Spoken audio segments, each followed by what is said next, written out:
Oke Bang, hari ini mau kemana kita Bang? Hari ini kita mau ke Bogor karena ada ketemu beberapa teman-teman networker di sana yang pasti ya diskusi sama ada program coaching lah ya.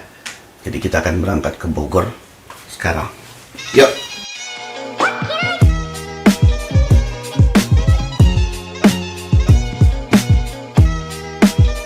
Akhirnya kita sampai di Bogor. Ini sebenarnya kalau abang tuh sering ke Bogor ya, tapi ini 6 tahun sampai setelah COVID baru kali ini ke Bogor. Jadi kita mau ngobrol, diskusi yang pasti tentang network marketing. Teman-teman, stay tune terus.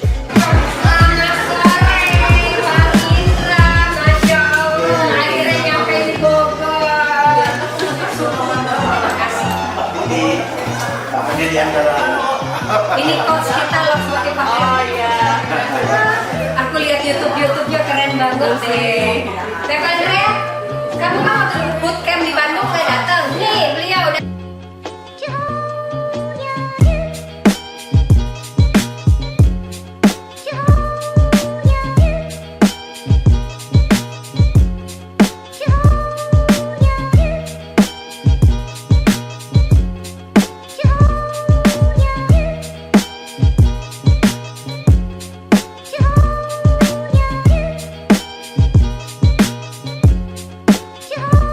di dalam industri network marketing, proses closing itu kan 90% terjadi karena follow up.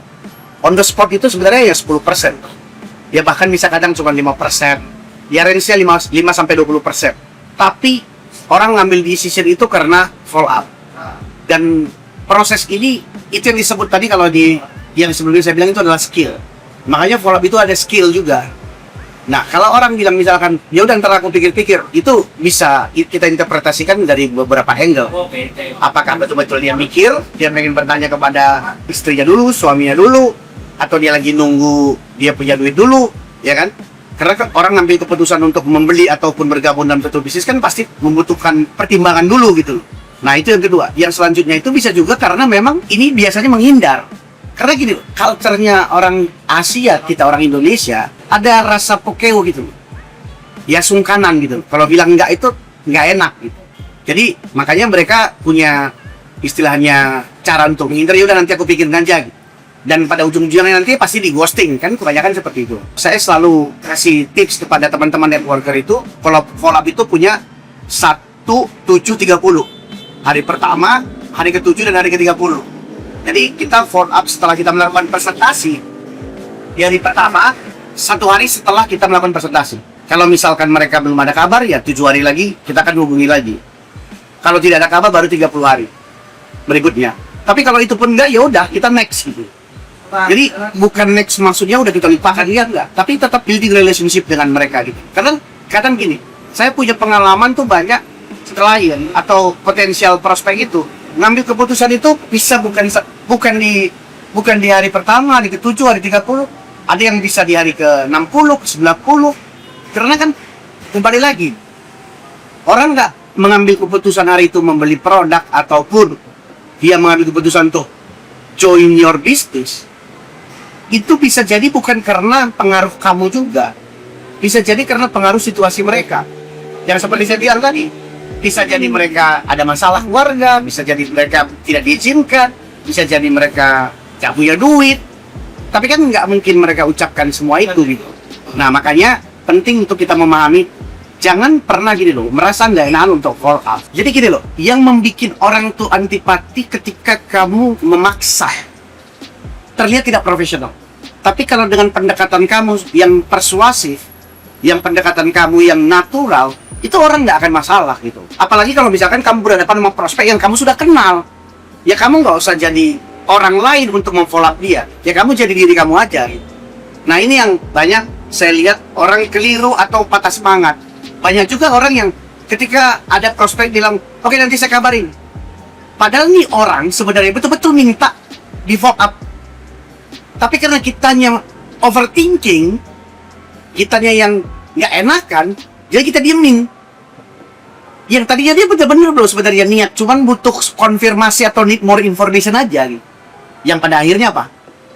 Ada tim lain atau perusahaan lain yang memprospek dia dengan model yang sama. Di situ dia mengambil keputusan untuk bergabung dan dia jadi leader hebat. Nah, yang rugi siapa? Ya pasti yang rugi kita atau Anda yang rugi gitu loh. Jadi jangan merasa nggak enakan kalau follow up, karena mindsetnya kalau follow up itu Anda bukan mengejar orang, bukan begging, tapi untuk konfirmasi atas meeting terakhir yang sudah dilakukan. Dan itu nggak salah dalam hal bisnis gitu, biasa itu. Di dalam bisnis apapun follow up itu biasa.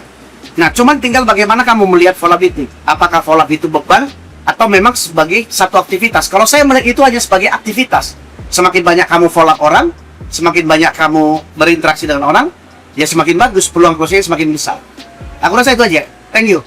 Baik teteh-teteh semuanya, perkenalkan ini Bang Indra Pur, Indra Jaya Pur. Seperti kebalik gitu ya. Saya zamannya dulu 20 tahun yang lalu udah kenal Bang Indra karena keren banget. Bang Indra di sini ingin memberikan semacam supaya kita gaspol sharing lagi setelah hari raya ini. Baik, untuk mempersingkat waktu, Bang Indra dipersilakan. 5 menit dah gitu. Itu prinsip kalau saya, gitu loh. Tapi kalau meeting pasti 30 menit, atau kalau mau trading Zoom pasti saya udah hadir duluan gitu. Jadi saya tadi datang duluan, ya saya nggak bisa masuk, ya karena memang job desk-nya nggak seperti itu gitu. Nah tapi maksud saya gini, ini kan udah lebaran, selesai lebaran. Ini kita harus gaspol. Iya, tapi namanya Indonesia kan kalau habis lebaran harus ini. Kalau perlu liburnya 3 bulan udah pengen semua gitu. Tapi nggak apa-apa sih kita libur 3 bulan kalau memang cek bankingnya 9, 10 digit nggak apa-apa gitu. Masih aman. Tapi kadang-kadang kita itu cenderungnya kan saya lihat itu harus habis dulu baru gerak lagi. Jadi Indonesia banget lah gitu loh, harus follow.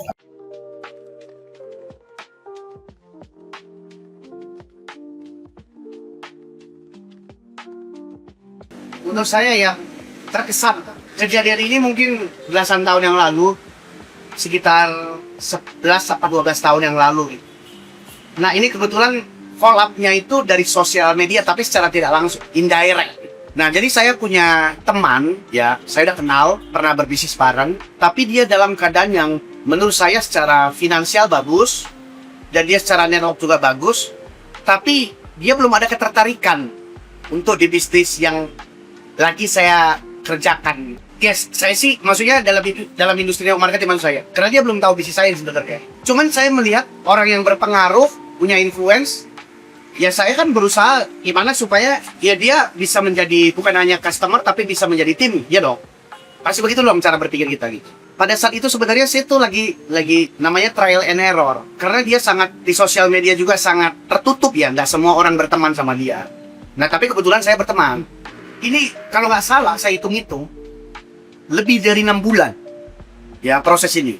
Jadi setiap dia posting apa, gitu. Misalkan posting dia lagi makan, lagi jalan-jalan, lagi sama family, saya paling intens commenting di sosmed dia itu tentang aktivitas dia.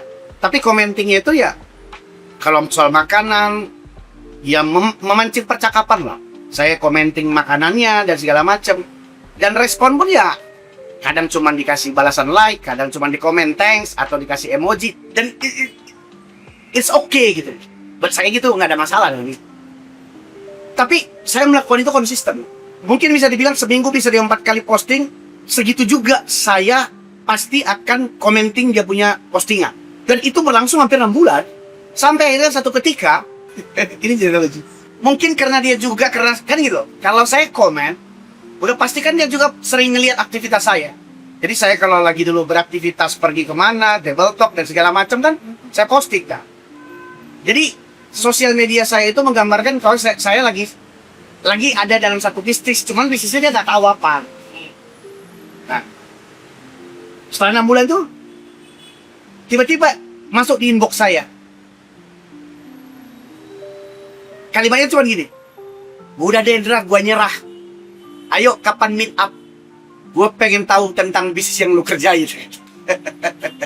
Padahal lu bayangin, teman-teman ya. Selama 6 bulan itu aku nggak pernah nawarin apa. Ya, ini murni karena kekuatan follow up, pendekatan dan juga branding kan. Ya, akhirnya dia yang bilang, gue pengen tahu. Dan akhirnya kita ketemu. Meet up. Dan nggak babi bu, langsung closing memang. Dan dia langsung bawa orang. Nah, ini menurut aku yang banyak orang kehilangan taste itu gitu. Makanya saya bilang, follow up itu kalau kamu anggap jadi beban atau jadi satu apa namanya kerjaan yang kamu nggak nikmatin, ya hasilnya juga nggak bagus. Tapi kalau kamu anggap network marketing, follow up, ini proses seperti seni. Saya tuh melihat itu sebagai seni. Itu ada artnya gitu loh, seninya gitu. Dan saya nggak mengharapkan justru dia, maksudnya gitu loh. Saya nggak ada beban ketika commenting itu gitu loh. Itu kan kerjaan berapa menit aja sebenarnya gitu. Tapi at the end, pada akhirnya, saya mendapatkan tim yang berkualitas. Nah, makanya teman-teman, ya, jangan suka seperti saya tadi bilang di video sebelumnya, banyak orang tuh suka overthinking, tapi ingatlah, orang yang membutuhkan proses panjang untuk closing, biasanya tuh orang-orang berkualitas. Orang-orang seperti leader, orang-orang seperti yang punya pengaruh, nggak gampang mereka ngambil keputusan. Tapi once mereka ngambil keputusan, it's game changer for you. Itu akan bisa merubah bisnismu, dan itu bisa akan merubah kehidupanmu dan kehidupan di sekitarmu. Karena ingat, network marketing, satu orang tim kamu berjaya atau sukses, itu bisa game changer. Saya banyak melihat banyak perusahaan, banyak leader yang tadinya slow di jaringan, ada satu orang yang berpengaruh, itu bisa membuat satu bisnis itu meledak. Jadi kalau nanya pengalaman saya, itu menurut saya, ya mungkin bagi sebagian orang nggak menarik, tapi buat saya itu sangat memorable gitu. Artinya dengan hanya melakukan aktivitas itu gitu. Pertanyaannya sekarang buat teman-teman, berapa banyak orang yang bisa kamu lakukan seperti yang saya lakukan tadi? Jadi artinya semakin banyak kamu lakukan, kita nggak tahu, ada yang orang minta ketemu mungkin minggu depan, bulan depan, tahun depan, we never know gitu. Tapi yang jadi masalah karena banyak orang setiap commentingnya itu isinya cuman menawarkan, ada hidden agenda yang dibaca oleh orang. Jadi nggak tertarik untuk ngajak ketemu kamu ataupun WhatsApp kamu gitu. Nah, itu yang menjadi masalah kalau menurut saya. Jadilah orang yang networker yang autentik. Kamu akan menikmati proses dari membangun bisnis jaringan ini, terutama untuk follow up.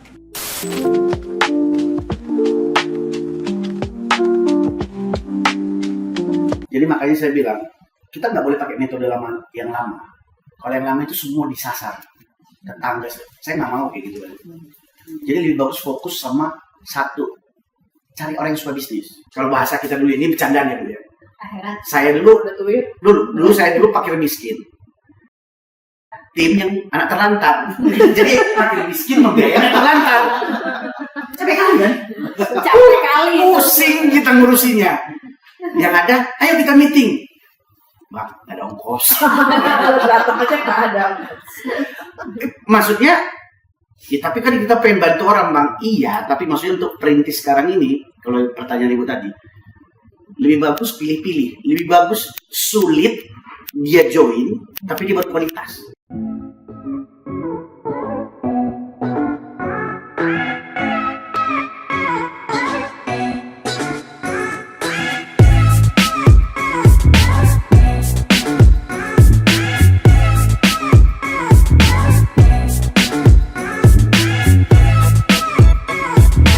Coaching sessionnya udah kelar, kita mau kemana lagi, Bang? Sudah selesai.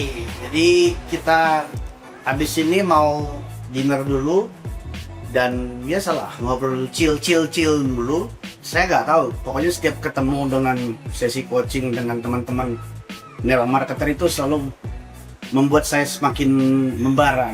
Banyak orang salah dikiranya kita kalau coaching orang, kita aja yang memberi energi. Enggak, kita juga dapat dari energi dari mereka. Sukses buat teman-teman. Jangan lupa kalau suka dengan video ini, like, comment, share, dan subscribe.